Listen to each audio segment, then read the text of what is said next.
இன்று மார்கழி 21 திருப்பாவை பாடல் 21 விளக்கம் அந்த பரம்பொருள் நாராயணன் அருளோட இன்னைக்கு நம்ம தெரிஞ்சுக்க போறோம். வாங்க பார்க்கலாம்.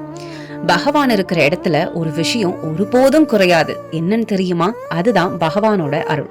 அது எப்பவுமே குறையாது, பொங்கி வழியும். அந்த அருளை ஆண்டாள் எப்படி சொல்றாங்கன்னு இந்த பாடல்ல பாருங்க. ஏற்ற களங்கள் எதிர்பொங்கி மீதளிப்ப, பால் பாத்திரங்கள் எல்லாம் நிரம்பி மேலே வழியுது.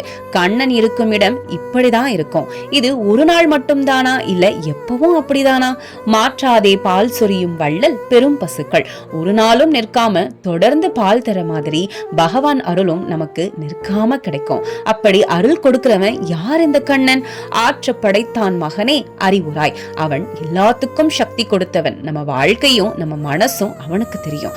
அப்படிப்பட்டவன் இப்ப என்ன செய்யறாரு?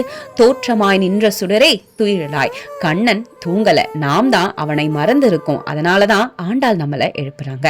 ஆற்றாது வந்தும் அடிப்பணியுமா போலே, வேறு வழி இல்ல, அகந்தைய விட்டுட்டு அவன் கிட்ட சரணடைகிறோம். இந்த ஒரு பாடலே நமக்கு நிறைய சொல்லுது. ஆனா இதுக்குள்ள இன்னும் ஆழமான அர்த்தம் இருக்கு. ஒவ்வொரு வரியோட ஆழமான அர்த்தம் கந்தர் யுகம் சேனல்ல திருப்பாவை பாடல் 21 விளக்கம் முழு பதிவா பதிவிட்டிருக்கோம். மறக்காம பாருங்க மக்களே.